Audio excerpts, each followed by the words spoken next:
আপনি একটু যদি বিস্তারিত বিষয়টা। আসলে আজকে বিধানসভায় যা হলো,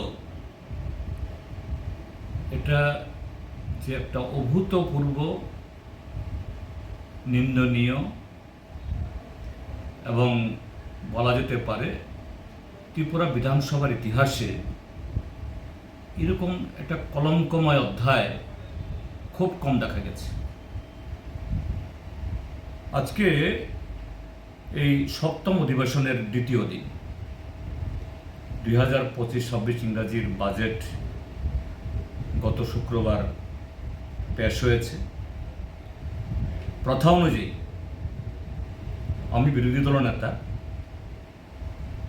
বাজেট নিয়ে আলোচনা বিরোধী দল নেতাকে শুরু করতে হয় এবং আমাদের এই বিধানসভার যে ঐতিহ্য, শুধু আজকে আমরা বামপন্থীরা বিরোধী দলে আছি যে আমরা এসে নয়, একদম বহু আগে থেকেই এখানে কংগ্রেস যখন বিরোধী আসনে ছিল দীর্ঘ 35 বছর, কখনো তাদের সংখ্যা 8 জন, 9 জন, 10 জন, 11 জন বা একটু বেশি, বিরোধী দল নেতা তিনি কম করে 1 ঘন্টা কথা বলেন। কারণ বাজেট তো বলা হয় হাউসিস অফ দি অপোজিশন। সরকারের ভুল ত্রুটি যদি বিধানসভাতে বিরোধীরা তুলে না ধরে, কে তুলবে? ট্রেজারি বেঞ্চ বা শাসক দল তো তারা নিজেদের ভুল কখনো স্বীকার করবে না, আর ভুল আড়াল করতে চেষ্টা করবে। এতে রাজ্যেরই ক্ষতি, গণতন্ত্রেরই দুর্বলতা সূচিত হয়। কাজেই এই জন্যই সর্বকালে বিরোধী দলকে সুযোগ দেওয়া হয়, এটা প্রশ্নাতীত। কিন্তু দেখা গেল আজকে আমি কথা বলা শুরু করার আগেই পরিষদীয় দলনেতা, যিনি দীর্ঘদিন বিরোধী দলে ছিলেন, বিরোধী নেতা ছিলেন, যিনি 1 ঘন্টা, 1.25 ঘন্টা, 1.5 ঘন্টা কথা বলেছেন তারা যখন বিরোধী ছিলেন, তিনি বলছেন যে 35 মিনিটের বেশি কথা বলতে পারেন। তিনি ঠিক করে দিচ্ছেন। আরে তিনি কে? স্পিকার না হয় তার চেয়ার থেকে কথা বলতে পারেন, এটা নিয়ে আলোচনা হবে। যাই হোক, আমি কথা শুরু করলাম। আমি কথা বলার পর 25-30 মিনিট যেতে না যেতেই, যেটা হয় না সাধারণত, যদি বিধানসভাতে কোনো সদস্য যদি কোনো ভুল বলে থাকেন, এটা জেনারেল ডিসকাশন, সাধারণ আলোচনা, আমার বক্তব্যের প্রতিবাদ হবে, ব্যাখ্যা হবে, কিন্তু পয়েন্ট অফ অর্ডার দিয়ে আমাকে আটকে দেওয়া, তারপরও আমাকে থামানো যায়নি। যে যুক্তি সানিয়ে যখন কথা বলছি, কথা টিকাতে পারছে না,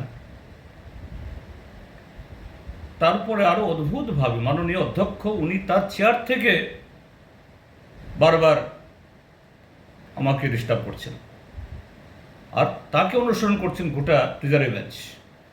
কেন? আমি তো কোনো সেরকম অসংসদীয় শব্দ চয়ন করিনি। সরকার পদত্যাগ করতে হবে এ কথাও বলিনি। আমি বলেছি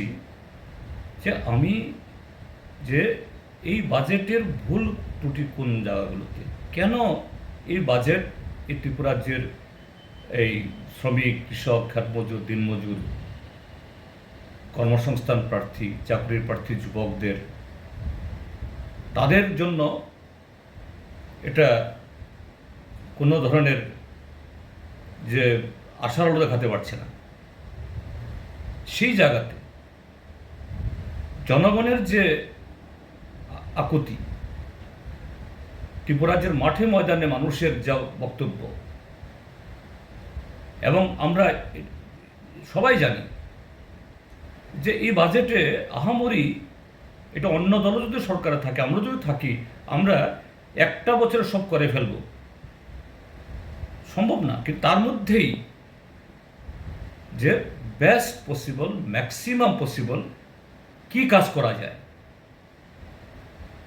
সেই যুক্তিগুলো গঠনমূলকভাবে তুলে ধরছি, যে সরকার যেন একটু সহনশীল হয়, সংবেদনশীল হয়, এগুলো নিয়ে একটু ভাবেন। এবং বাজেট তো পেশ সবই, তারা সংখ্যাগরিষ্ঠ, পাশ হবেই।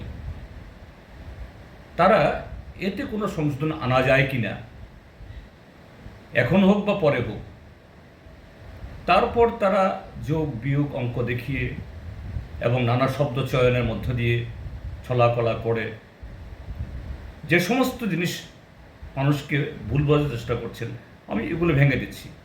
এই তো শুরু হয়ে গেল। একটা সময়ে বলছে যে আমার জাত তলে কথা বলছে, তারপরে বলছে আঙ্গুল দেখিয়ে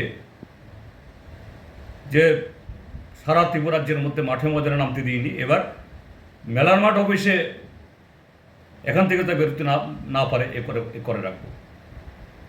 মানে মাঠে ময়দানে গুন্ডামি করছে, মাঠে ময়দানে মানুষকে রক্তাক্ত করছে। এই গত পরশুদিনও আমাদের একটা শান্তিপূর্ণ সভাকে তারা রক্তাক্ত করেছে।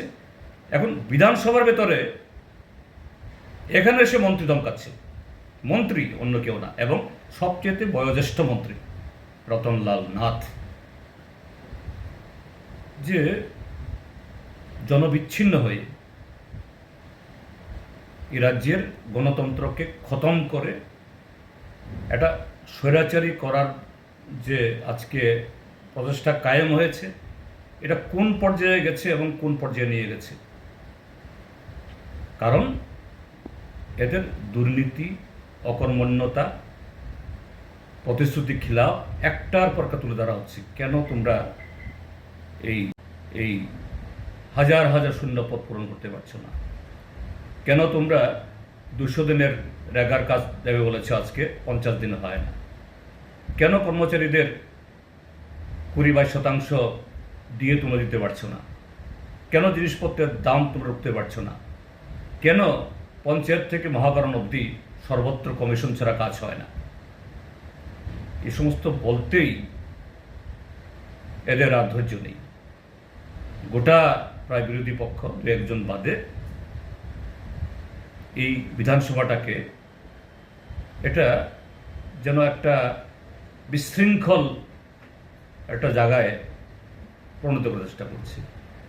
তো এই অবস্থার মধ্য দিয়ে যে গণতন্ত্র কিভাবে আক্রান্ত সারা ত্রিপুরাজ্যের সাথে, এই বিধানসভার ভেতরেও স্বয়ং অধ্যক্ষ যিনি নিরপেক্ষ থাকবেন, যিনি এই বিধি অনুযায়ী সভা পরিচালনা করবেন, তিনিও ট্রেজারি বেঞ্চকে, তাদের অন্যায়কে, তাদের এরকমভাবে যে কি বলে এই স্বৈরাচারী ঢঙ্গে কথা বলাকে উৎসাহিত করছেন, আজকে আমরা প্রত্যক্ষ করলাম। অত্যন্ত দুর্ভাগ্য।